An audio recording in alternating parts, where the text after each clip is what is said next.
السلام علیکم. Good to have you at Urdu audio books. حاضر خدمت ہے حریم فاطمہ کا ناول خواب بے تعبیر، لاسٹ پارٹ.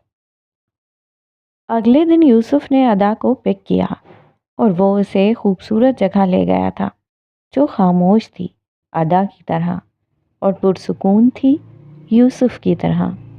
نہ جانے وہ جگہ تھی کہاں، لیکن وہ بہت خوبصورت درختوں کے درمیان ایک خوبصورت سی جھیل تھی اور چاروں طرف سبزہ زار تھا، جیسے کوئی پکنک پوائنٹ ہو.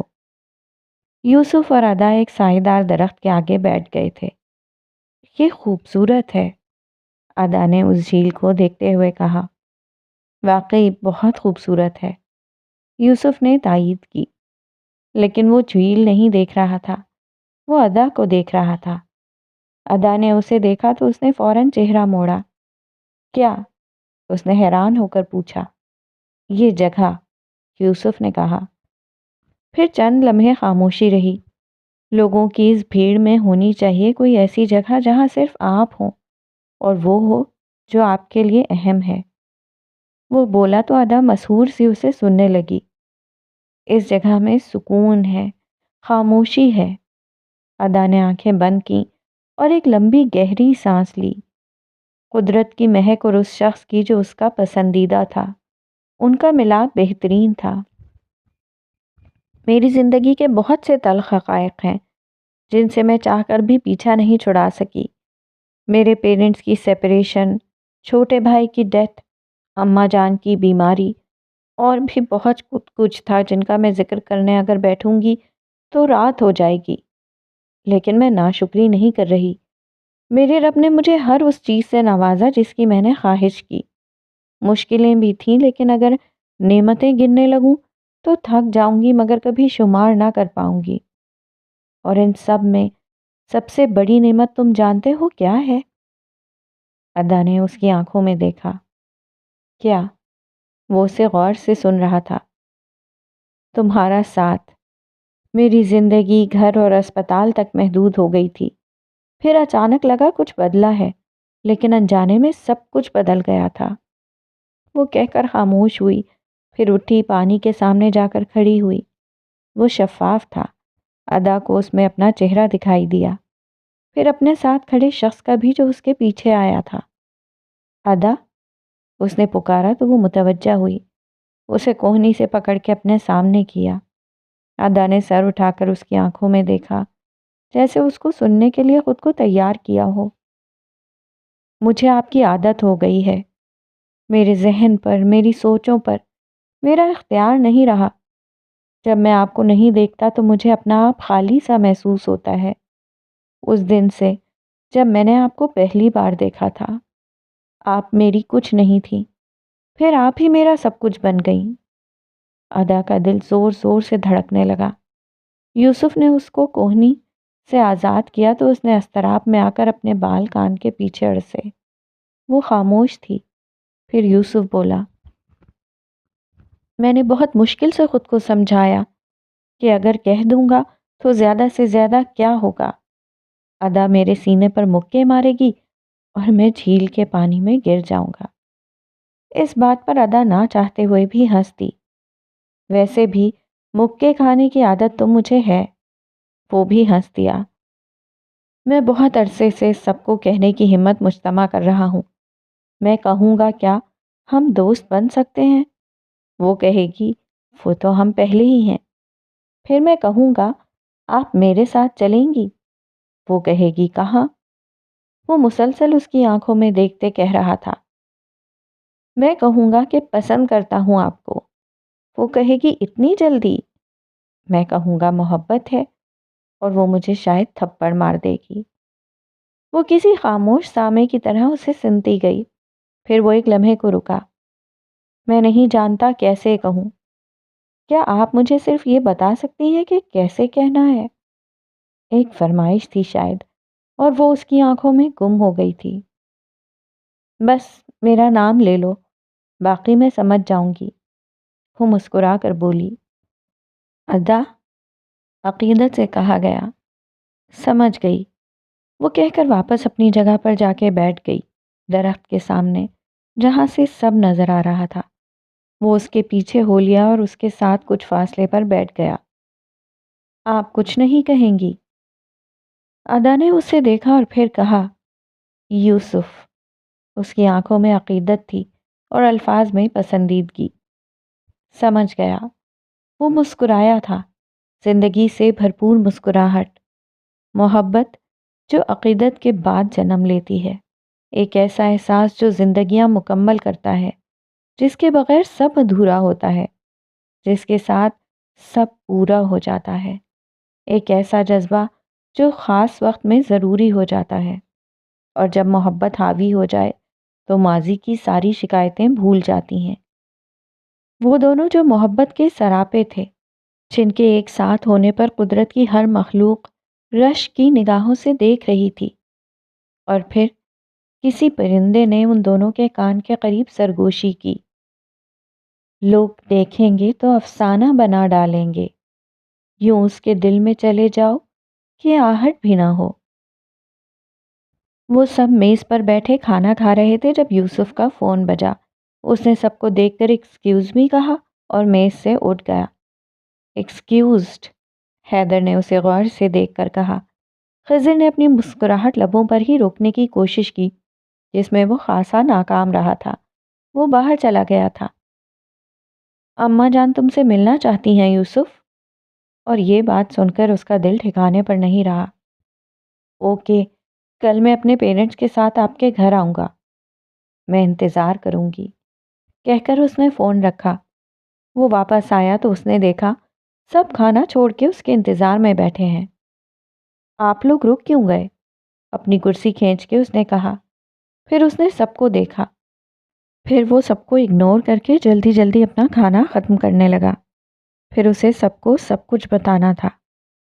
کھانے کے بعد وہ سب چائے پر بیٹھے تھے جب خضر نے یوسف سے پوچھا، ادا باجی تھیں کال پر؟ اس کے اچانک سوال پر یوسف کا گھونٹ گلے میں اٹک گیا۔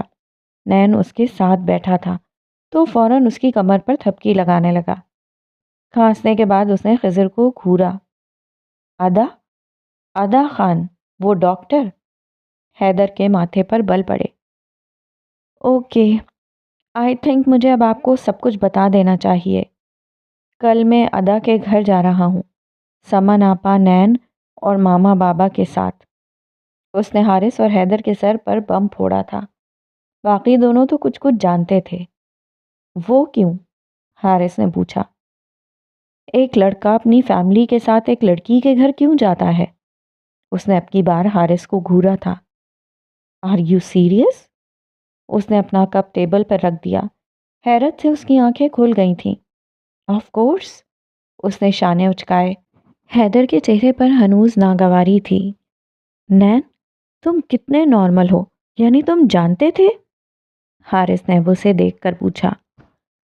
ہاں، آخر کو میرا سالہ ہے، سب سے پہلے مجھے بتائے گا نا؟ نین نے اس کا کندھا دبایا تھا۔ اپنی بہن کے شوہر کو سب سے پہلے اعتماد میں لینا ضروری ہوتا ہے، ورنہ تم لوگ تو جانتے ہو کہ ایک بہن اپنے بھائی کی دلہن کو لے کر کتنا پوزیسو ہوتی ہے۔ وہ مسکرا دیا۔ ہاں، یہ بتانے کی زحمت بھی کیوں کی تمہارے سالے صاحب نے؟ ڈائریکٹ شادی کا کارڈ دینا تھا نا مجھے۔ وہ منہ بنا کر بیٹھ گیا۔ مجھے وہ لڑکی پسند نہیں۔ حیدر نے صاف اور سیدھی بات کی اور ٹانگ پر ٹانگ جما کے بیٹھ گیا۔ تم سے کسی نے رائے مانگی ہے؟ یوسف نے دو ٹوک کہا۔ ادا باجی بہت اچھی ہیں حارث، خضر نے اسے تسلی دینے کے انداز میں کہا۔ جانتے ہو جب بھی یوسف سے ملتی ہیں تو میرا ضرور پوچھتی ہیں۔ ہائی ڈیم کیئر، حیدر بڑبڑایا تھا۔ ان دونوں نے اس کو اگنور کیا۔ وہ کیوں؟ حارث کو تجسس ہوا۔ وہ ناراضگی بھول کے اس کی طرف متوجہ ہوا۔ وہ دونوں ایک صوفے پر ساتھ بیٹھے تھے۔ سامنے والے صوفے پر حیدر تھا جو اب اپنے فون کو دیکھ رہا تھا۔ دائیں جانب صوفے پر یوسف اور نین بیٹھے تھے۔ خضر نے اسے ساری بات بتائی۔ اوہ، حارث نے بے اختیار کہا۔ میں اب چلتا ہوں، مجھے نیند آ رہی ہے۔ پھر وہ اٹھا اور یوسف کے سامنے گیا، اسے کھڑا کر کے گلے ملا۔ بیسٹ آف لک بھائی۔ پھر اسے دعائیں دے کر اپنے کمرے کی طرف بڑھ گیا۔ جاتے جاتے مڑا۔ ویسے تم نے مجھے اپنے ساتھ جانے کی آفر نہیں کی؟ ایک اور وجہ کی تلاش تھی اس کے لیے ناراض ہونے کے لیے۔ وہ جب میں بارات لے کر جاؤں گا نا تب یہ آفر کروں گا، اس نے واپس بیٹھتے کہا۔ تب میں قبول نہیں کروں گا۔ وہ ہونک کرتا کمرے میں چلا گیا۔ تمہیں ایک بات کہوں حیدر، خضر نے اسے پکارا۔ وہ فون میں گم تھا۔ تم بہت تلخ ہو، تمہارے مزاج میں ایک عجیب سختی ہے۔ سوری ٹو سے لیکن تمہارا اخلاق بہت برا ہے۔ یہی وجہ ہے کہ جو شخص تم سے ایک بار مل لے وہ تم سے دوبارہ کبھی نہیں ملنا چاہتا۔ وہ اس کی باتیں سن کر فون چھوڑے اسے دیکھنے لگا، ناگواری سے، چہرے کے زاویے بگڑے۔ اپنے اخلاق کو درست کرو تم۔ خضر، تم مجھ سے چھوٹے ہو تو چھوٹے بن کے رہو، اس نے اسے ٹوکنا چاہا۔ خضر ٹھیک کہہ رہا ہے حیدر، نین نے مداخلت کی۔ سیکھنے سکھانے کی کوئی عمر نہیں ہوتی، اگر وہ تمہیں کوئی بات بتا رہا ہے تو اسے سننے کی ہمت کرو۔ حیدر نے سر جھٹکا۔ خضر پھر بولا، جب ہمارا اخلاق ہی درست نہ ہو تو ہم اللہ کی مخلوق کا حق ادا نہیں کر سکیں گے۔ میزان میں جو سب سے بھاری چیز ہوگی وہ اخلاق ہے۔ جب ہمیں لوگوں سے بات کرنے کی تمیز نہیں ہوگی تو ہماری نیکیوں کا کیا فائدہ حیدر؟ وہ اسے سمجھانے کی کوشش کر رہا تھا۔ اخلاق بہت قیمتی چیز ہے جو ہر کسی کے پاس نہیں ہوتا۔ ہم مجاہد ہیں، اللہ نے ہمیں لوگوں کی حفاظت کے لیے منتخب کیا ہے، لیکن ایسی حفاظت کا کیا فائدہ جو کرنے کے بعد ہم لوگوں سے شیریں لہجے میں گفتگو نہ کر سکیں، انہیں تسلی نہ دیں، پیار سے بات نہ کر سکیں۔ وہ اٹھ کر اس کے پاس صوفے پر جا بیٹھا۔ حیدر، لوگوں سے ایسے بات کرو کہ وہ تم سے دوبارہ ملنے کی خواہش کریں۔ ہم خواہش کرتے ہیں نا کہ مرنے کے بعد لوگ ہمیں اچھے الفاظ میں یاد رکھیں، تو یہ صرف تبھی ممکن ہے جب آپ کا اخلاق درست ہو۔ حیدر کو لگا وہ واقعی ٹھیک کہہ رہا ہے، لیکن میں اپنی اس عادت کو ختم کیسے کروں؟ اس نے کوشش کی نیت کی تھی۔ نین خوش ہوا تھا۔ جن سے بری طرح پیش آئے ہو ان سے دوبارہ کبھی ملنا ہو تو معافی مانگ لو، یوسف نے کہا۔ معافی؟ یہ اس کے لیے بڑا لفظ تھا، بہت بڑا۔ ہاں، معافی، وہ کہہ کے اٹھا اور پھر اس کے کندھے پر تھپکی دیتے وہاں سے چلا گیا۔ خضر ایکسائٹڈ ہوا، اپنی چائے کا آخری گھونٹ بھرا، پھر وہ کل کے بارے میں سوچ کر خوش تھا، حالانکہ وہ خود وہاں نہیں جا رہا تھا۔ وہ جس دن جھیل سے واپس آئے تھے وہ تبھی اپنے پیرنٹس کو ساری صورتحال سے آگاہ کر چکا تھا، اور اسی دن ادا نے بھی اپنی اماں جان کو سب کچھ بتا دیا تھا۔ سب راضی تھے، لیکن کوئی تھا جس نے ظالم سماج بننے کی بھرپور کوشش کی۔ وہ ٹانگ پر ٹانگ جمائے اسے گھور کے دیکھ رہی تھی، اور وہ معصوم بچے کی سی شکل بنا کر سامنے بیٹھا تھا۔ میں تمہاری بہن کو پہلے ہی سب کچھ بتا چکا تھا، لیکن وہ اپنی تسلی کرنا چاہتی ہے، نین نے اپنے آپ کو اس پیشی سے بری ذمہ کرتے ہوئے کہا۔ زینب اس کی گود میں بیٹھی تھی۔ بابا، سیف کی شادی ہونے والی ہے؟ اس نے باپ کے کان میں سرگوشی کی۔ جی، اس نے اسے پیار کرتے ہوئے کہا۔ ڈاکٹر ادا شہریار خان، رائٹ؟ سمن نے پوچھا۔ جی۔ وہ فرما برداروں کی طرح اس کے سامنے بیٹھا ہر سوال کا جواب دینا چاہتا تھا تاکہ وہ شادی سے پہلے ہی نند نہ بن جائے۔ کہاں ملے تھے تم دونوں؟ اسپتال میں۔ اچھا، کون بیمار ہوا تھا؟ سمن نے ایک اور سوال کیا۔ میں۔ کب کی بات ہے؟ تقریباً 1.5 سال پہلے۔ 1.5 سال سے مل رہے ہو تم دونوں؟ سمن حیران ہوئی۔ نہیں، یہ تو ابھی مہینہ ہوا ہے، لیکن جب میں نے اسے پہلی بار دیکھا تھا تو سوچ لیا تھا کہ یہی ہے۔ اوکے، اس نے سر ہلایا، پھر ذرا سا مسکرائی۔ سیف، اس کے لہجے میں وہی بہنوں والا پیار جھلکا تھا۔ تم میرے بھائی بعد میں، دوست پہلے ہو، میں تو تمہیں ویسے ہی تنگ کر رہی تھی۔ پھر وہ ہنس دی۔ اور تم میری بہن بعد میں، دوست پہلے ہو، اور میں بھی جانتا ہوں، ابھی تو میں صرف فرما بردار بننے کی پریکٹس کر رہا تھا، کل کو بیوی کی فرما برداری بھی تو کرنی ہے نا۔ پھر زور سے اس کا گال کھینچا۔ سیف، باز آ جاؤ، وہ غصے سے بولی۔ بیٹا جی، کوشش کرو کہ میری زیادہ سے زیادہ خدمت کر رہا ہوں، ورنہ یہ نہ ہو میں کل وہاں جا کر نن بننے کی پریکٹس شروع کر دوں۔ وہ پھر سیریس ہوئی۔ ہاں نین، تمہاری بہن نے بھی رشتہ لینے سے پہلے ایسے ہی بلیک میل کیا تھا، وہ چڑ کے بولا۔ For your kind information Saif, میری کوئی بہن نہیں ہے، وہ مسکرا کر بولا۔ آہ لکی مین، اس نے دکھ بھری نظروں سے اسے دیکھا۔ تمہاری بہن ہے تو تم ان لکی ہو؟ سمن کو برا لگا۔ نہیں یار، مذاق کر رہا ہوں۔ وہ اٹھ کھڑا ہوا۔ اب اگر تمہاری انویسٹیگیشن پوری ہو گئی ہو تو میں جاؤں؟ واپس بیٹھو۔ مصنوعی غصہ جس کا یوسف پر ذرا اثر نہ ہوا تھا، وہ زینب کی طرف بڑھا، اسے پیار کیا۔ آپ کی شادی کس سے ہوگی سیف؟ اس کے تجسس نے اسے رکنے نہ دیا۔ آپ کو وہ ڈاکٹر یاد ہے جس نے حارث کا علاج کیا تھا؟ وہ دھیمی آواز میں کہہ رہا تھا۔ ہاں، زینب چلائی، پھر اس کے چہرے کی جوت بجھ گئی۔ کیا ہوا؟ یوسف نے محسوس کیا۔ میں ان کا نام بھول گئی۔ ابھی ماما نے بولا تو تھا، ادا خان۔ اس نے لب او میں سکیڑے اور پھر وہ کھلکھلا کر ہنس دی۔ یوسف کو اس پر بے انتہا پیار آیا تھا۔ اس کو ساری دنیا اچھی لگ رہی تھی، جیسے ہر طرف بہار کے پھول کھل رہے ہیں اور ان کی خوشبو نے ماحول معطر کر دیا ہو۔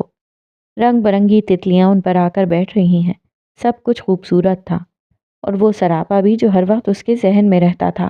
میں نے تمہیں جانے کی اجازت نہیں دی، سمن بولی تھی۔ کل کنٹینیو کریں گے یہاں سے، میں واقعی بہت تھکا ہوا ہوں۔ پھر اس کے گال پر تھپکی دے کر ان کو خدا حافظ کہتا وہاں سے چلا گیا۔ اپنے کمرے میں جا کر اس نے نین کو ٹیکسٹ کیا، زینی کو سمجھا دینا کل وہ اس واقعے کے بارے میں کوئی ذکر نہیں کرے، کیونکہ اس دن ان دونوں کی خاصی بات چیت ہوئی تھی۔ وہ بچی ہے، کچھ بھی بول دے گی۔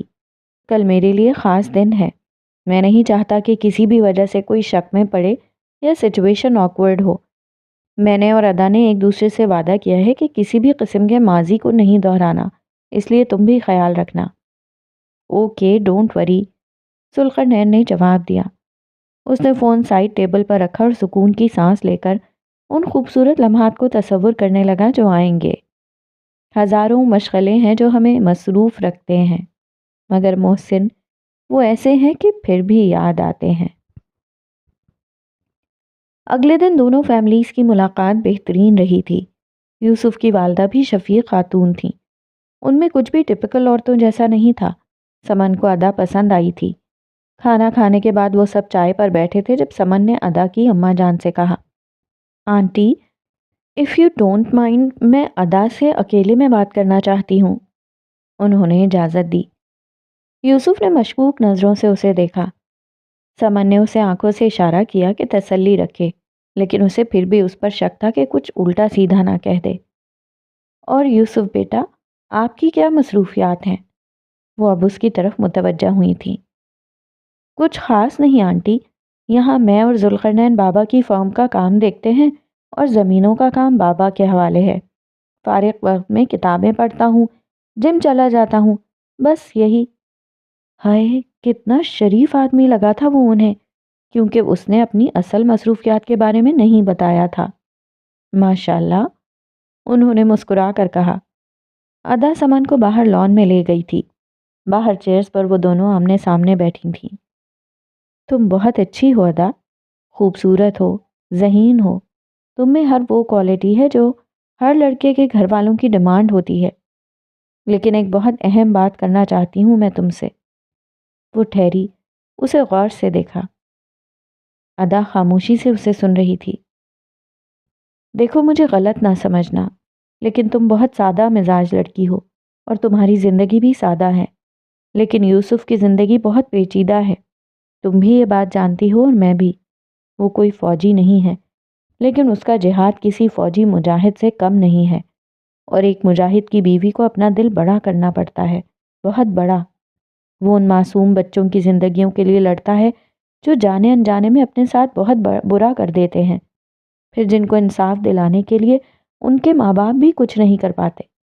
میں بھی ایک ایسے ہی مجاہد کی بیوی ہوں۔ آخری جملہ کہتے وقت اس کی آواز کانپی تھی۔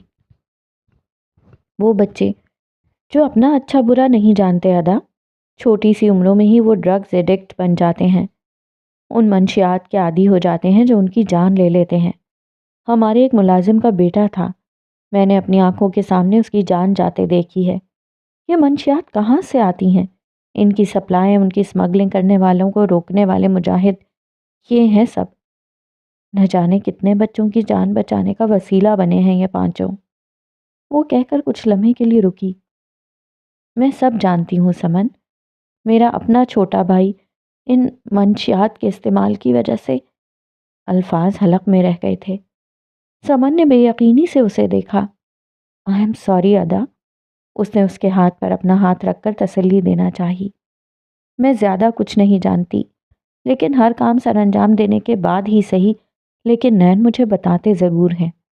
میں یہ جانتی ہوں کہ حارث کی سرجری تم نے کی تھی، اور یہ بھی کہ وہ کوئی خوشگوار واقعہ نہیں تھا جسے میں ابھی ڈسکس کرنے بیٹھوں۔ ادا نے بس سر ہلایا، جیسے بتا رہی ہو کہ وہ بھی واقعی اس بات کو دہرانا نہیں چاہتی۔ میں بس یہ بتانا چاہتی تھی کہ تمہیں بہت سی باتوں پر صبر کے گھونٹ پینے پڑیں گے، سب کچھ ویسے برداشت کرنا ہوگا جیسے مجاہدوں کی بیویاں کرتی ہیں۔ اب اس سے پہلے کہ یوسف مجھ پہ تمہاری نند بننے کا شک کرے، ہمیں چلنا چاہیے۔ وہ ہنس کر کہتی اٹھ کھڑی ہوئی۔ اسی لمحے وہ فاطمہ بی کے ساتھ لان میں داخل ہوتا دکھائی دیا۔ ادا اس کو نہ دیکھ سکی، لیکن سمن نے اس سے دیکھتے ہی کہا، لو، شیطان کا نام لیا اور شیطان حاضر۔ اس کی طرف اشارہ کرتے ہوئے کہا تو ادا نے فوراً مڑ کر اسے دیکھا۔ وہ اس کے سامنے آ کر بیٹھا۔ سمن فاطمہ بی کے ساتھ اندر چلی گئی۔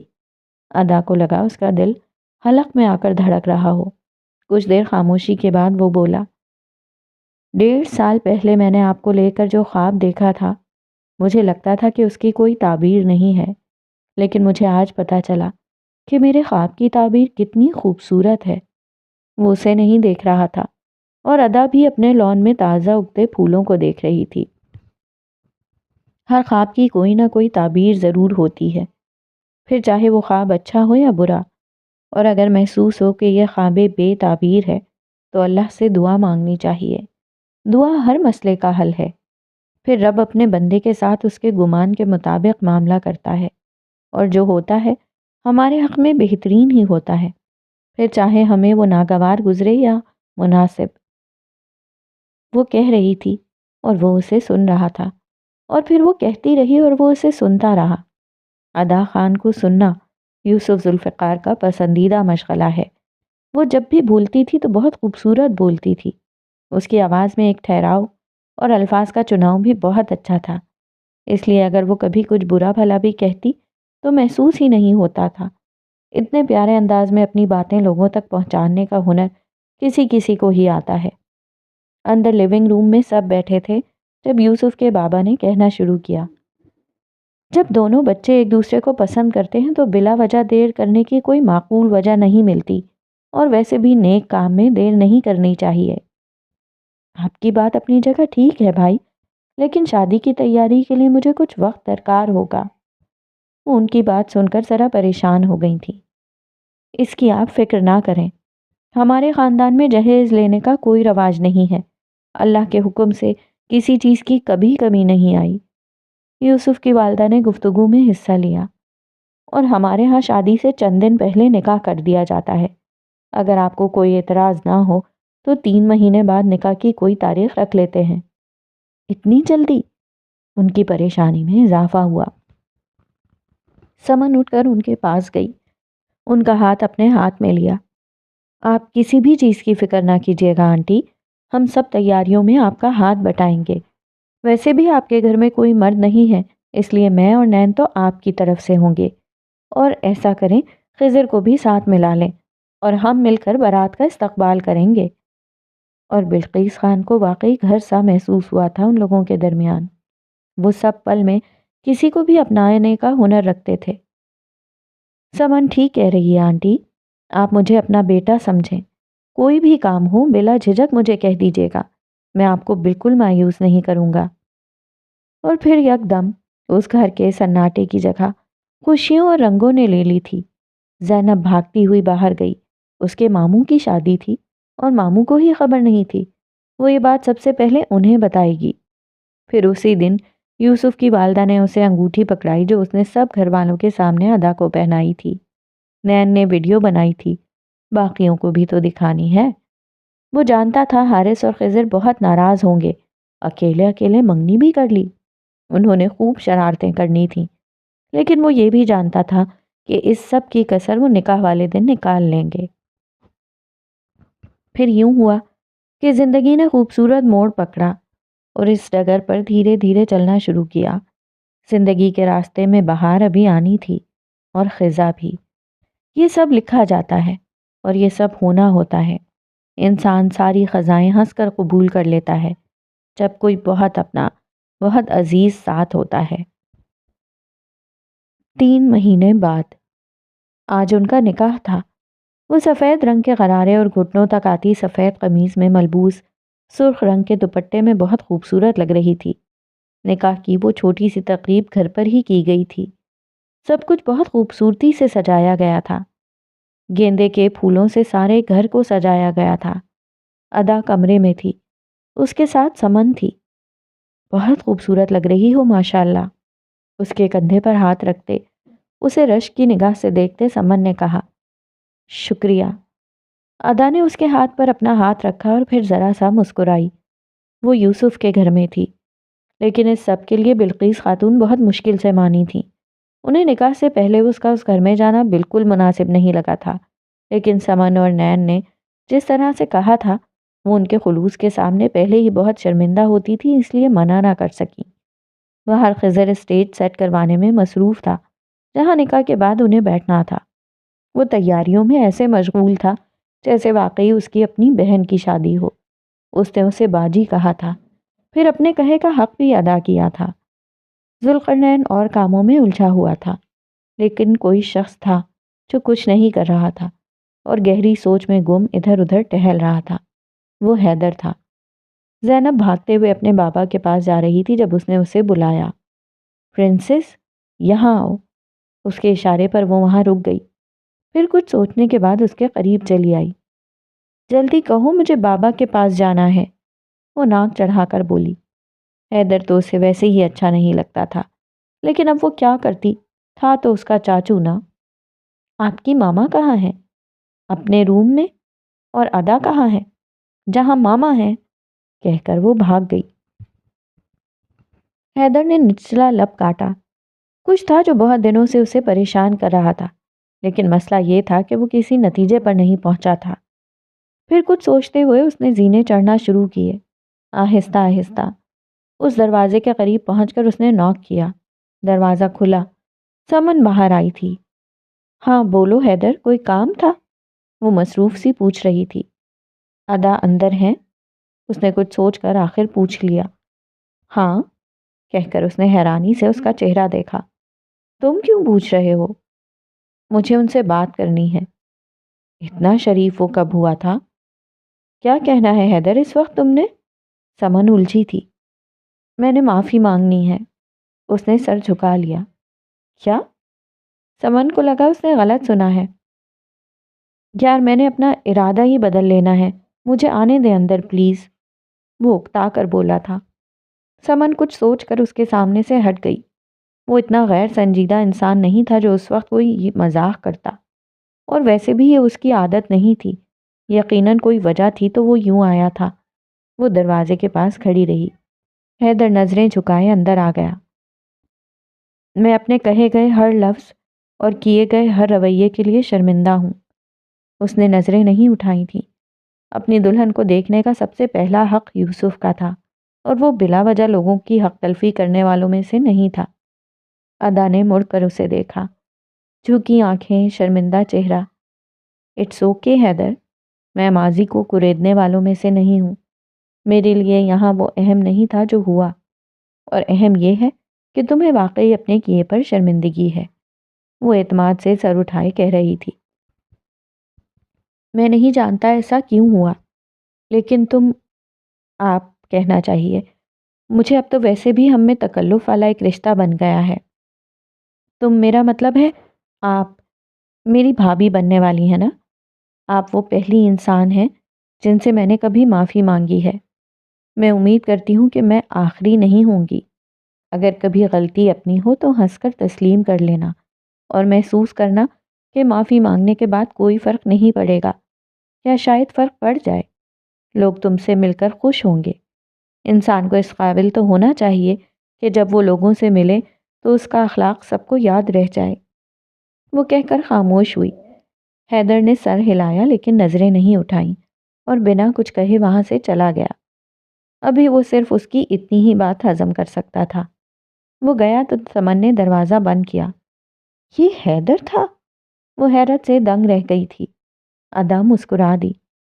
ایک بات کہوں سمن؟ ہاں؟ کوئی بھی انسان برا نہیں ہوتا، یہ وقت اور حالات ہوتے ہیں جو اسے تلخ بنا دیتے ہیں۔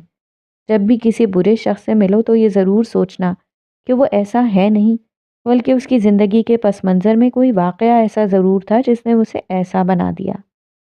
وہ ایک لمحے کو رکی، پھر کہا، میں نہیں جانتی حیدر کے ساتھ کیا معاملہ ہے، لیکن اتنا یقین ہے کہ اس کے لہجے کی تلخی کے پیچھے کوئی تو وجہ ضرور ہے۔ اس کے بابا نے 2 شادیاں کی ہیں۔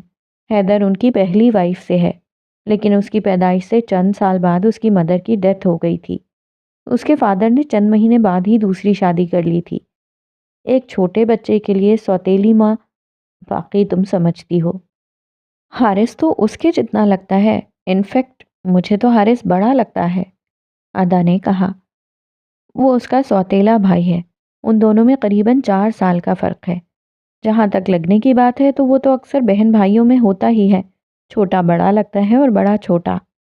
اوہ، ادا نے کہا اور پھر پوچھا، ذوالقرنین بھائی اور خضر تو سگے بھائی ہیں نا؟ وہ جیسے شک میں پڑ گئی تھی۔ ہاں، سمن ہنستی تھی۔ ان کا نکاح ہو گیا تھا اور اب وہ دونوں اسٹیج پر بیٹھے تھے۔ کچھ چھوٹی چھوٹی رسمیں تھیں جو کرنی تھیں۔ آج سب نے پہلی بار یوسف کو سفید رنگ پہنے دیکھا تھا۔ وہ بہت ہینڈسم اور چارمنگ لگ رہا تھا، اور ادا، وہ تو پرستان سے آئی کوئی شہزادی تھی جیسے۔ کوئی بھی اسے دیکھتا تو چند لمحوں کے لیے اسے نگاہوں پر اختیار نہ رہتا تھا۔ یوسف نے ادا کے سامنے ایک سیاہ مخمل کی ڈبی کی۔ ایسے نہیں یار۔ حارث جو ساتھ ایک کرسی پر بیٹھا تھا اٹھا۔ کیا؟ اس نے پوچھا۔ پھر اس نے اشارہ کیا۔ او نہیں یار۔ اس کو لگا وہ مذاق کر رہا ہے۔ ادا محسوس ہو رہی تھی۔ جب سب نے اسے انسسٹ کرنا شروع کیا تو وہ اٹھا، پھر اس کے سامنے جا کر ایک گھٹنا زمین سے ٹکایا۔ مرد صرف اپنی پسندیدہ عورت کے سامنے بلا جھجک جھکتا ہے، اور ادا خان یوسف ذوالفقار کی پسندیدہ عورت تھی۔ یوسف نے ڈبی کھولی اور ادا کی آنکھیں اس پتھر پر اٹک گئیں۔ وہ زمرد تھا، زمرد رنگ کے پتھر کی انگوٹھی تھی، جیم سٹون۔ وہ بہت حسین تھا اور اسے عمدگی سے تراشا گیا تھا، قابل دید۔ واو، بے اختیار دیکھنے والے کے لبوں سے نکلا۔ یوسف نے اپنا ہاتھ آگے بڑھایا، ادا نے تھام لیا۔ اس نے اس کی انگلی میں انگوٹھی پہنائی۔ ہر طرف تالیوں کی گونج تھی۔ حسین لمحے ذہن کی یادوں میں قید کر لیے گئے تھے۔ کھانا کھانے کے بعد وہ سب ان لوگوں کے گرد جمع ہونے لگے تھے۔ فوٹوگرافی کا سیشن تھا، سب کو حصہ لینا تھا۔ پھر خضر کی باری آئی جس نے ادا کو سلامی دی۔ پھر تصویر لینے کے بعد وہ یوسف کے سامنے آیا۔ میری باجی کو کبھی بھی کوئی دکھ پہنچایا تو میں بھول جاؤں گا کہ میرا آپ سے کوئی رشتہ بھی ہے۔ یہ ایک بہن کے بھائی کا آپ سے وعدہ ہے۔ ادا کو اس لمحے بے حد پیار آیا تھا اس پہ۔ کاش حسین بھی ہوتا۔ اس کی آنکھیں بھیگنے لگی تھیں۔ میں آپ کی بہن کا خود سے بھی زیادہ خیال رکھوں گا صالح صاحب، اس نے مسکرا کر کہا، پھر اس سے گلے لگا۔ تھینک یو خضر۔ ادا بھی مسکرائی تھی۔ آپ مجھے شرمندہ کر رہی ہیں باجی، آپ ایموشنل نہیں ہوں گی ورنہ میں بھی رو دوں گا۔ ابھی آپ کی رخصتی کے لیے آنسو بچانے ہیں میں نے۔ اسے برا لگا تھا۔ ادا نے مسکرا کر سر ہلا دیا۔ پھر ذوالقرنین اور سمن آئے تھے، ان کے ساتھ زینب بھی تھی۔ نین یوسف سے گلے ملا، پھر ادا کو کہا، اگر سیف تمہیں ذرا سا بھی تنگ کرے تو مجھے بتانا، میں اسے فوراً سیدھا کر دوں گا۔ پھر اس کے کندھے پر تھپکی دی۔ اگر کبھی بھی کسی بھی چیز کی ضرورت ہو تو بلا تکلف اپنے بڑے بھائی سے کہنا ادا۔ وہ اسے سمجھا رہے تھے۔ ان کی شخصیت کا وہ رعب اب بہت کم تھا جو ادا نے ان سے پہلی بار ملنے پر محسوس کیا تھا۔ پھر سمن اس سے گلے ملی۔ زینب نے ادا سے کہا، جب آپ ہمارے گھر آ جائیں گی تو ہم بہت زیادہ کھیلیں گے، اوکے؟ اوکے۔ ادا اس کے انداز پر ہنستی تھی اور یوسف اسے دیکھنے لگا۔ وہ بہت پیاری تھی، بہت زیادہ، اور اس کا دل وہ اس سے بھی زیادہ پیارا تھا۔ یوسف نے سوچا۔ اگلی باری میں حیدر اور حارث آئے تھے۔ میں نہیں جانتا شکریہ ادا کرنے کے لیے کیا کہتے ہیں، لیکن میں آپ کا مشکور ہوں اور اتنا یقین دلاتا ہوں کہ کبھی آپ کو آپ کے بھائی کی کمی محسوس نہیں ہونے دوں گا۔ حارث بس اتنا ہی کہہ سکا۔ دیکھیں کتنے سارے بھائی مل گئے ہیں آپ کو۔ حیدر ہنس دیا تھا۔ مجھے نہیں لگتا کہ آپ ایک اور بھائی برداشت کر سکیں گی، اس لیے مجھے لگتا ہے ہمیں دوست بن جانا چاہیے۔ آپ اچھا مشورہ دیتی ہیں، مجھے کبھی بھی ضرورت پڑی تو میں آپ کے پاس آؤں گا۔ ادا نے سر اس بات میں ہلایا جیسے اجازت دی تھی۔ اسے کہہ کر اس نے یوسف کو دیکھا۔ میں جانتا ہوں تم ادا سے بہت محبت کرتے ہو سیف، لیکن ایک بات تمہیں بھی جان لینی چاہیے کہ اگر تم ذرا سی بھی حق تلفی کرو گے تو یہاں ادا کے بہت سارے گارڈز کھڑے ہیں۔ ہاں جانتا ہوں، اس نے کہا، لیکن وہ کچھ حیران تھا۔ حیدر آج اسے کچھ بدلا بدلا سا لگ رہا تھا۔ کچھ دن پہلے تک وہ اسے پسند نہیں تھی اور آج وہ اس سے اتنے ادب سے بات کر رہا تھا۔ شاید اس پر خضر کی باتیں اثر کر گئی تھیں۔ کہہ کر وہ ساتھ ہی نیچے اترنے لگا جب کوئی آ کر اسے زور سے بجا تھا۔ اس نے بہت مشکل سے خود کو کچھ کہنے سے باز رکھا۔ اوہ آئی ایم سوری، وہ کہہ کر آگے بڑھنے کو تھی جب حیدر نے اسے دیکھا۔ اس کی آنکھوں سے آنکھیں ملیں اور حیدر کو لگا وہ اب کسی اور کی آنکھوں میں نہیں دیکھ پائے گا۔ اس کی آنکھوں کا رنگ سنہرا تھا۔ اتنی چمکدار خوبصورت آنکھیں اس نے پہلے کبھی نہیں دیکھی تھیں۔ پھر اس کی نظریں جھکیں اور اس نے دیکھا اس کے ایک کان کی بالی زمین پر گری ہے جس پر اس کا دھیان نہیں گیا تھا۔ اس لڑکی نے اس کی نظروں کا تعاقب کیا اور فوراً زمین کی طرف جھکی، لیکن اس سے پہلے ہی حیدر نے اس کی بالی اٹھا لی تھی۔ پھر اس نے ہاتھ بڑھا کر وہ اس کے سامنے کی۔ اس نے اپنی بالی تھام لی۔ وہ فیروزی رنگ کی تھی، وہ خوبصورت تھی، اس کی آنکھیں بھی۔ پھر وہ مسکرا کر بولی، تھینک یو۔ وہ آگے بڑھی اور اس کے لمبے سیاہ بال حیدر کے کندھوں سے ٹکرائے۔ اس نے بے اختیار مڑ کر دیکھا۔ ایک لمحے میں سوری اور اگلے لمحے میں تھینک یو۔ آغاز انتہائی تکلف سے ہوا تھا، اب آگے نہ جانے اس کے بختوں میں کیا لکھا تھا۔ وہ شفا تھی، ادا کی دوست، جو اس سارے واقعے کے دوران اسلام آباد میں تھی۔ وہ کل ہی واپس آئی تھی اس کے نکاح کی وجہ سے، لیکن اسے اس کی ہر بات کی خبر ہوتی تھی، پھر چاہے وہ دور ہوتی یا قریب۔ دوست تو آخر دوست ہوتے ہیں، میلوں سے جتنے بھی فاصلے بڑھ جائیں مگر دلوں سے نہیں بڑھتے۔ اور یہ وہی تھی جس کو فارم ہاؤس میں ادا نے کال بھی کی تھی۔ باقی سب سچ تھا، بس فرق اتنا تھا کہ وہ اس کے ہاسٹل فیلو نہیں تھی۔ پھر وہ اپنی دوست سے ویسے ملی جیسے ملنے کا حق ہوتا ہے۔ ادا نے اس کا تعارف یوسف سے کروایا۔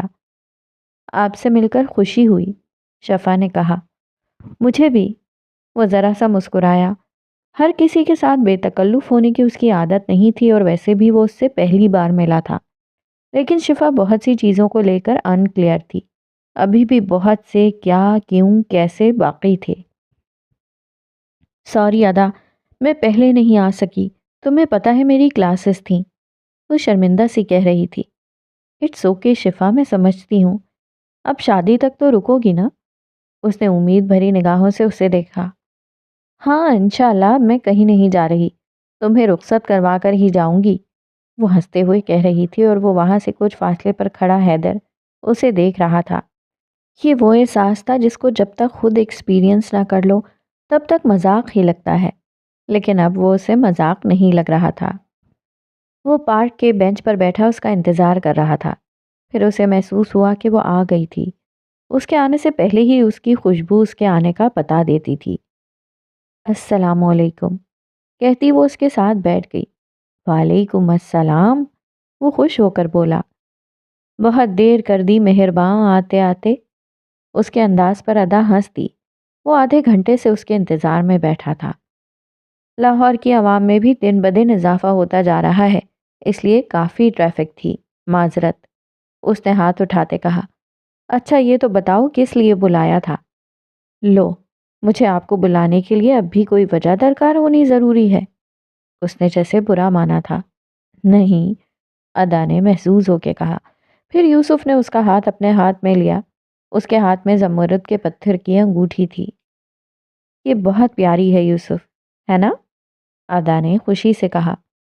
ہے تو، لیکن آپ کے آگے اس کی خوبصورتی مان پڑ جاتی ہے۔ جو منگنی پر پہنائی تھی وہ پسند نہیں ہے آپ کو؟ کبھی پہنے نہیں دیکھا؟ اس نے استفسار کیا۔ نہیں، وہ بھی اچھی ہے، لیکن وہ چونکہ خاندانی رنگ ہے اس لیے میں نے اسے سنبھال کے رکھا ہے۔ خاندانی گہنے بٹے ہوئے ہوتے ہیں اور امانت ہوتے ہیں، لیکن یہ میری ہے، اس پر سارے کا سارا حق میرا ہے، اس لیے میں اسے ہمیشہ پہنتی ہوں۔ اس نے سمجھ کے سر ہلایا۔ آپ کے لیے ایک سرپرائز ہے، اس نے کہا۔ کیا ہے؟ ادا پرجوش ہوئی۔ پھر اس نے دوسری طرف رکھا ایک مرتبان اٹھایا اور ادا کے سامنے کیا۔ اس میں رنگ برنگی تتلیاں تھیں۔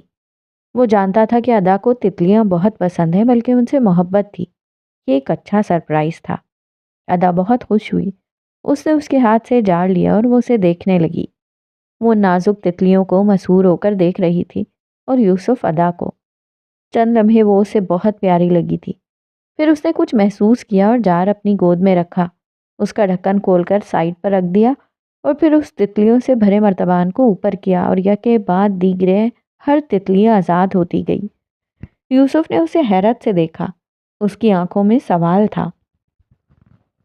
محبت کرنے کا یہ مطلب نہیں ہوتا کہ آپ کو اس بات کا حق مل گیا ہے کہ آپ اپنی پسندیدہ چیز کو قید کر لیں، بلکہ جن چیزوں سے محبت ہو ان کو آزاد کر دیں۔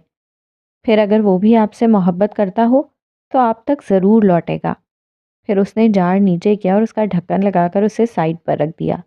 پھر اس کی طرف دیکھا۔ آپ بہت پیارا بولتی ہیں ادا، اتنا پیارا کہ میں ساری زندگی بیزار ہوئے بغیر صرف آپ کو سن سکتا ہوں۔ آپ میری زندگی کا سب سے قیمتی اثاثہ ہیں۔ تم بھی یوسف، مجھے تمہارا ساتھ ملا تو ساتھ ایک فیملی مل گئی۔ اتنے سارے بھائی جو صرف ایک کال پر حاضر ہو جاتے ہیں۔ مجھے اب کسی رشتے کی محرومی کا احساس نہیں ہوتا۔ سمن جیسی بہن جو کسی دوست سے زیادہ مخلص ہے۔ ذوالفقار انکل نے ہمیشہ باپ کی طرح محسوس کروایا ہے مجھے۔ میرے لیے تم اور تم سے جڑا ہر رشتہ بہت قیمتی ہے۔ وہ مسکرایا، پھر چند دیر خاموشی سے گزرے۔ ادا، یوسف کچھ اداس سا ہو گیا تھا۔ اسے اس لمحے کیا ہوا؟ وہ متوجہ ہوئی۔ آپ نے کہا تھا کہ میں تمہیں کبھی معاف نہیں کروں گی، اور اس لمحے مجھے لگا تھا کہ میں کبھی سر اٹھا کر نہیں چل سکوں گا۔ لیکن میں نے تمہیں اسی لمحے معاف کر دیا تھا جب تم نے کہا تھا کہ تم حسین جیسے بچوں کو مزید ان منشیات کے استعمال سے ضائع نہیں ہونے دو گے۔ وہ ایک لمحے کو رکی، اس کی آنکھوں میں دیکھا۔ تب پہلی بار میرے دل نے تمہارے لیے عقیدت محسوس کی تھی۔ ان دونوں نے ایک دوسرے کے کہے الفاظ ازبر کر لیے تھے۔ آپ نے مجھ سے کبھی نفرت کی تھی؟ ایک اور خدشہ۔ کبھی چاہ کر بھی نہیں کر پائی، اس نے سچ بولا۔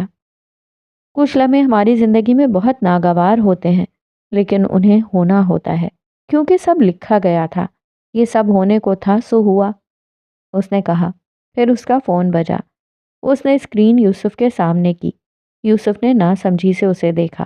وہ حیدر تھا۔ باقی سب باتیں ایک طرف، لیکن مجھے نکاح کے بعد سے اسے تنگ کرنے کا بہت مزہ آ رہا ہے۔ پھر اس نے فون اٹھا کے کان سے لگایا۔ السلام علیکم۔ وہ فوراً بولا، وعلیکم السلام۔ اور کچھ نہیں تو نام ہی بتا دیں، وہ بے بسی سے کہہ رہا تھا۔ میں نے تمہیں نمبر دیا تھا نا، کر لو بات۔ اس نے ٹانگ پر ٹانگ جمائی۔ ادا پلیز، میں اس سے بات کر کے کیا کہوں گا؟ وہ کہے گی نام تک تو جانتے نہیں۔ پھر اس کے ذہن میں شیطانی ترکیب سوجی۔ میں اسے بتا دوں گا کہ آپ نے مجھے نمبر دیا ہے۔ ادا ہنس دی۔ بلیک میلنگ، کہہ کر اس نے یوسف کو دیکھا جو کچھ الجھا سا اسے دیکھ رہا تھا۔ کیا چل رہا ہے؟ اس نے اشارے سے پوچھا۔ بتاتی ہوں، ادا نے بھی اشارے سے کہا۔ وہ جانتی ہے، ادا نے کہا۔ کیا؟ وہ اچھلا تھا کہ میں نے تمہیں اس کا نمبر دیا ہے۔ وہ تبھی جان گئی تھی۔ لڑکیوں کی سینسز بہت تیز ہوتی ہیں، ان کو پتا ہوتا ہے کون سا مرد انہیں کس نظر سے دیکھ رہا ہوتا ہے۔ آپ نے واقعی بتا دیا؟ وہ ابھی تک بے یقین تھا۔ ہاں نا، اس نے یقین دلایا۔ کر لو بات، اگر اسے تم پسند آ گئے تو تمہیں مبارک، اور اگر نہ پسند آئے تو میں افسوس کرنے آؤں گی کسی دن تم سے۔ وہ اپنی ہنسی کنٹرول کرنے کی جدوجہد میں تھی۔ کتنا آسان ہے نا کہنا آپ کے لیے، اسے برا لگا تھا، بہت زیادہ۔ ہاں لیکن چونکہ تم میرے دیور ہو اس لیے میں تمہاری سفارش کر دوں گی۔ بہت شکریہ، اس نے جیسے طنز کیا تھا۔ ادا ہنس پڑی۔ نہیں نہیں، اس کی ضرورت نہیں ہے۔ اچھا نام تو بتا دیں، اس نے چڑ کر کہا۔ ادا کو اسے تنگ کرنے میں مزہ آ رہا تھا، لیکن جتنا اس نے تنگ کیا تھا یہ اس سے تو کم ہی تھا۔ شفا عبدالعزیز خان، ادا نے آخر بتا دیا۔ وہ پہلی بار مسکرایا۔ شفا، اس نے زیر لب دہرایا۔ ایک اور فیور کریں گی؟ اس نے امید سے پوچھا۔ ہاں ضرور، ادا نے کھلے دل سے آفر کی۔ آپ ابھی اس بارے میں کسی کو نہیں بتائیں گی؟ اوہ سوری حیدر، لیکن یوسف میرے ساتھ بیٹھا ہے اور میں اپنے شوہر سے اب جھوٹ نہیں بول سکتی، اس نے مزے لیتے کہا تھا۔ اف، اس کے سر پر لگی اور تلووں پر بجھی تھی۔ وہ تو تھا بھی ازل سے میرا دشمن، ساری دنیا میں اعلان کرے گا اب۔ چلو پھر تم اپنی خیر مناؤ اب، کہہ کر اللہ حافظ کر کے فون رکھا۔ پھر یوسف کی طرف مڑی۔ موصوف کو محبت ہو گئی ہے؟ یوسف کے لب اوہ میں سکڑے اور پھر وہ قہقہا لگا کر ہنس دیا۔ واقعی، وہ ہنس کر دوہرا ہو گیا تھا۔ اس کے قہقہے کی گونج ادا کے کانوں میں کسی ساز کی طرح بج رہی تھی، گہری، دھیمی، دل کو چھو جانے والی خوبصورت آواز۔ ادا دل سے مسکرائی تھی۔ یعنی وہ واقعی بدل گیا ہے؟ ہاں، اور یہ سب آپ کی بدولت ہے۔ اس بات کا کریڈٹ مجھے نہیں، اسے جاتا ہے جس نے اپنے دل کو جبر کر کے خود کو بہت ساری چیزوں سے باز رکھنا شروع کیا ہے۔ اس کے بعد وہ کافی دیر وہاں بیٹھے باتیں کرتے رہے۔ پھر یوسف اسے ڈراپ کرنے اس کے گھر گیا تھا۔ ادا وہ جار اپنے ساتھ لے آئی تھی۔ راستے میں اس کو ذوالقرنین کا فون آیا تھا۔ اس سے بات کی تو ادا کو کچھ عجیب سا لگا تھا، لیکن اس نے پوچھا نہیں۔ وہ جانتی تھی کہ وہ اسے خود بتائے گا۔ اماں کہتی ہیں میں تمہیں آپ کہا کروں۔ اس نے اسے دیکھا۔ میں تمہیں آپ کہا کروں یا تم؟ اتنی معصومیت سے کیا جانے والا ایک معصومانہ سوال۔ آپ مجھے صرف یوسف کہا کریں، اس نے فرمائش کی۔ پھر بھی بتاؤ، اس نے پھر کہا۔ عزت آپ یا تم سے نہیں ہوتی، عزت آنکھوں میں ہوتی ہے، دل میں ہوتی ہے، اس نے کہا۔ پھر اس کے گھر کے باہر گاڑی روکی۔ ادا، اس نے سنجیدگی سے کہا۔ مجھے جانا ہوگا۔ کہاں؟ وہ الجھی تھی۔ اس کا انداز ایسا تھا یا بات؟ فیصلہ مشکل تھا۔ وہ خاموش رہا کیونکہ جواب وہ جانتی تھی۔ لیکن اس نے خود کو کچھ کہنے سے باز رکھا۔ سمن نے اسے سب کے لیے پہلے ہی آگاہ کر دیا تھا۔ کب واپس آؤ گے؟ وہ اداس ہوئی تھی۔ جلد ہی۔ یوسف کب؟ وہ اور پریشان ہوئی تھی۔ اس کی آنکھوں میں پانی تھا۔ چند ہفتے لگیں گے۔ پھر وہ اسے دیکھ کر بولا۔ ادا، آپ ایسے ادافسی سے خدا حافظ کہیں گی مجھے؟ اس کی آنکھ سے آنسو ٹوٹ کر گال پر لڑکا تو اسے ہوش آیا۔ پھر اس نے اسے رگڑا اور مسکرا کر بولی۔ نہیں، میں تو اداس نہیں ہوں۔ ایک مجاہد کی بیوی کبھی اداس نہیں ہوتی۔ یوسف بھی ذرا سا مسکرایا، لیکن وہ جانتا تھا کہ اس کے دل پر کیا گزری ہے۔ لیکن ایک وعدہ کرو گے؟ اس کے الفاظ ٹوٹنے لگے تھے۔ جی، اس کی آنکھوں میں دیکھ کر بولا، پورے یقین سے۔ تم واپس ضرور آنا، اگلے مہینے ہماری شادی ہے۔ اور پھر وہ کچھ نہ کہہ سکی۔ اس کی آنکھوں سے آنسو بہنے لگے تھے۔ ایسے نہیں ادا، وہ پریشان ہوا تھا۔ سوری، اس نے پھر اپنے گالوں کو صاف کیا۔ میں جانتی ہوں، ازل سے یہی دستور تھا اور اب تک یہی دستور رہے گا۔ یوسف نے سر ہلایا۔ میں تمہارے لیے دعا کروں گی۔ یوسف نے اس کی طرف مڑ کر اداسی سے سینے پر ہاتھ رکھا، پھر تعظیماً سر جھکایا۔ ادا بے اختیار مسکرائی تھی۔ اس کا یہ انداز اسے سب سے زیادہ محبوب تھا۔ فی امان اللہ۔ ادا دروازہ کھول کر باہر نکلنے لگی، لیکن پھر رکی۔ اس نے اس کا ہاتھ زور سے اپنے دونوں ہاتھوں میں جکڑا۔ اپنا خیال رکھنا۔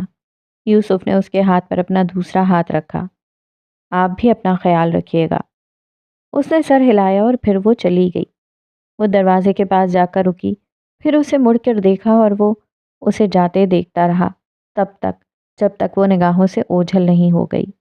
اسے اداس نہیں ہونا تھا، کیونکہ اسے ابھی بہت سی جانیں بچانی تھیں۔ بہت سی معصوم زندگیاں، وہ زندگیاں جو بیش قیمتی ہیں، اسے جہاد لڑنا تھا اللہ کی راہ میں، کیونکہ وہ مجاہد تھا اور اسے اس کام کے لیے اللہ نے چن لیا تھا اور وہ اللہ کے چنے گئے بندوں میں سے تھا۔ یہ اس کی سب سے بڑی خوش قسمتی تھی۔ ہر شر کا خاتمہ ضروری ہوتا ہے۔ کتاب سادہ رہے گی کب تک؟ تبھی تو آغاز باب ہوگا۔ جنہوں نے بستی اجاڑ ڈالی، کبھی تو ان کا حساب ہوگا۔ ختم شد۔ حرف آخر جو بظاہر اختتام تھا، اصل میں وہی آغاز تھا ان تمام کرداروں کی زندگیوں کے نئے موڑ کا۔ امید کرتی ہوں کہ اس کہانی کے کسی لفظ، جملے یا کردار سے آپ نے کچھ نہ کچھ اچھا ضرور سیکھا ہوگا، اور اگر ایسا واقعی ہوا ہے تو میرے لکھنے کا حق ادا ہو گیا ہے۔ اپنی رائے کا اظہار ضرور کیجیے گا تاکہ میں اپنی درستگی کر سکوں۔ میرے لیے آپ کی طرف سے کی جانے والی تعریف اور تنقید دونوں قابل قبول اور بہت اہم ہیں۔ اپنی دعاؤں میں ہمیشہ یاد رکھیے گا۔ آپ کی مصنفہ حریم فاطمہ۔